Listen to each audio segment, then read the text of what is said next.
Welcome sa Durs 2.0. Fresh at nagbabagang happenings ba ang hanap mo? Mga padabarkads man yan o mga trending topics? Pwes, sagutin natin yan. Kaya naman isubscribe nyo na ang ating channel para sa mga nagbabagang balita everyday.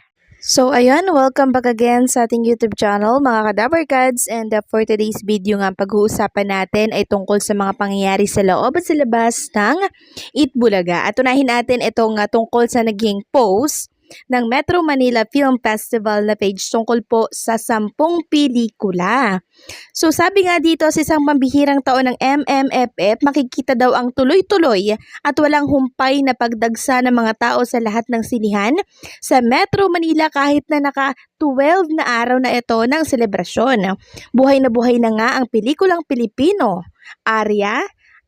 So nakakatuwa lang mga kadabarkads kasi unti-unti na pong bumabalik yung sigla po no, na tinatawag ng takilya, kasi nitong mga nakaraang taon po talaga talaga naman pong walang pumapansin sa mga pelikulang Pilipino, 'di ba? Nilalangaw po yung mga pelikula sa sinihan, kaya ngayon nakakatuwa lang dahil buhay na buhay ang pelikula po ng Pilipino. So ayan po, ang dami po pa ding mga nakapila sa lahat ng mga sinihan, and syempre makikita nyo po yung bilihan ng mga tickets dyan, yung ticket booth dyan ng MMFF po, talaga namang dinudumog mga kadabarkads, nakakatuwa.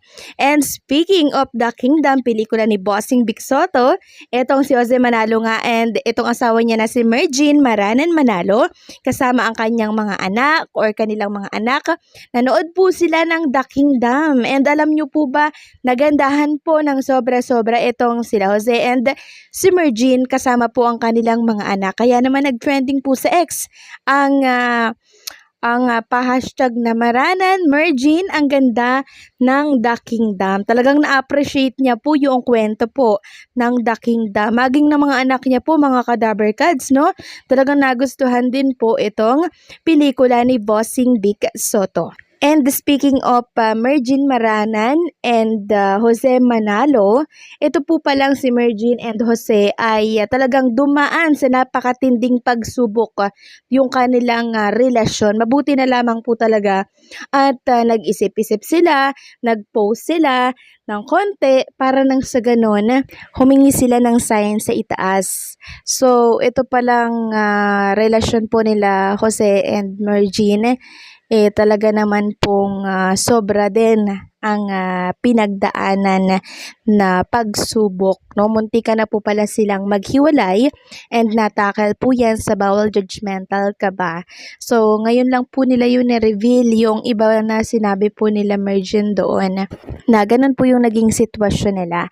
So itong si Jose Manalo pala, naghihintay lamang pala yan na siya po ay tanungin itong si Mergine kasi natatakot siya na baka tanggihan daw siya ni Mergine pag inalok niya po ng kasal, kasi napakaganda nga naman po ni Mergine, 'di ba? Kaya nung nagpakita na po na si Mergine ang interesado na makasal kay Jose Manalo, dun na po talaga pinursige ni Jose Manalo na makasal dito kay Mergine. So nakakatuwa, no? Grabe din talaga yung love story nila. Hindi po biro yung pagsubok na pinagdaanan, pero nakakatuwa dahil nalagpasan po nila yung ganitong pagsubok sa kanilang relasyon. And ngayon, happily married na po ang dalawa. Samantalang pag-usapan naman natin ang tungkol dito sa write-ups po ng isang article. Sabi dito, naglabas ng matapang na pahayag si Daryl Yap laban kay Sarcy Emmanuel. So ano po ba yung naging details netong si Daryl Yap?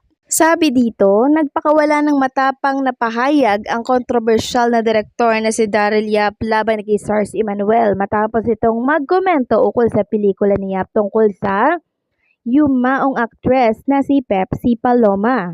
Sa kanyang social media post, sinabi ni Yap na napaka-convenient kasi dito kay Sarcy Emmanuel Patay na ang pinag-uusapan, kay gimmick yon o totoo? May nagawa ka ba? Bakit? Close ba kayo ni Pepsi?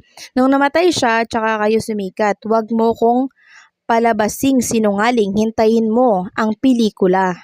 Ang pahayag na ito ay kasunod ng di umano'y komento ni Sarcy Emmanuel na ibinahagi rin ni Yap kung saan tinanong nito at sino ang nag-rely ng story sa direktor. Di ba patay na yung tao, sila lang ang may alam ng totoo. Saan nila kinuha yung story? Ipinunto ni Yap na tila pinagdududahan ng dating aktres ang kredibilidad ng kwento na nasa likod ng kanyang pelikula.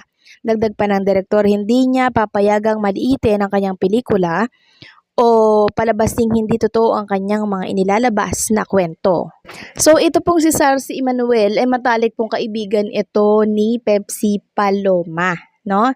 And ngayon parang kino-question ni Daryl Yap na hindi naman daw close, close nga po sila eh. Samantalang meron mang Facebook story itong si Daryl Yap na kung saan isang netizen nga po ang minura siya ng napakalutong. Sabi dito di ba pwedeng manahimik ka na lang po o di kaya gumawa ka ng may kakwenta-kwentang bagay po. Pampagulo ka lang sa Pilipinas, sa bagay walang modo ka po. Yatang pinakamalaking ayan. Hindi ko na lang po babasahin kasi alam nyo naman po ayoko magbasa ng mga ganyang salita. So nakatanggap po si Daryl Yap ng napakalutong na PI dito sa isang netizen na nilagay niya po sa story niya dito po sa Facebook. So, ang dami po against dito po sa pelikulang binabalak ni Daryl Yap. Maging yung mga close friends nitong si Pepsi Paloma, sila Sarcy Manuel, Coca Nicolas, lahat po sila nagsasalita na. And syempre yung mga nakasama po ni Pepsi Paloma sa trabaho. 'Di ba? Nagsasalita na din po, tagbibigay ng opinyon or pahayag ukol dito sa movie na to. Kasi patay na nga naman po yung tao, 'di ba? Patay na rin po si Richie D. Horsey.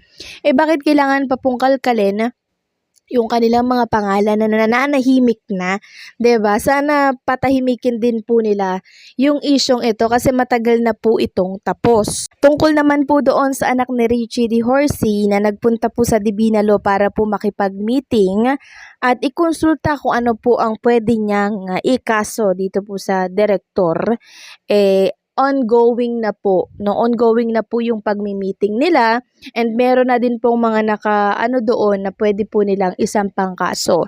So siguro ang inaabangan lamang ngayon ng Divina Law ay yung magiging takbo ng kwento po ng ilalabas na pelikula nitong si Daryl Yap. And then, pag napanood na po nila yung pelikulang ilalabas na yan, tsaka po nila palalakarin yung kaso. Sa ngayon, pag may meeting, pagpupulong pa lamang po at tatalakayin, syempre, yung mga pwede pong isampa laban sa direktor. At kung kukwestiyonin nyo naman po ang tungkol sa TBJ, kung ano ang magiging hakbang nila dito, syempre, nakikiramdang lang po yan mga kadaver cards. Pag napanood na rin po nila yung kwento, tsaka po sila a-action. Sa ngayon, tinitimbang-timbang muna nila yung mga magiging galaw nitong direktor, tsaka po sila kikilos. Kilala naman po natin ang TBJ kung sila ay kumilos. Tahimik, mabubulaga na lamang po talaga ang kalaban. So ano po ang masasabi ninyo dito mga Kadaver Cats? Please comment down below at maraming salamat po sa patuloy na pagsuporta. Don't forget to like, share, comment, and subscribe.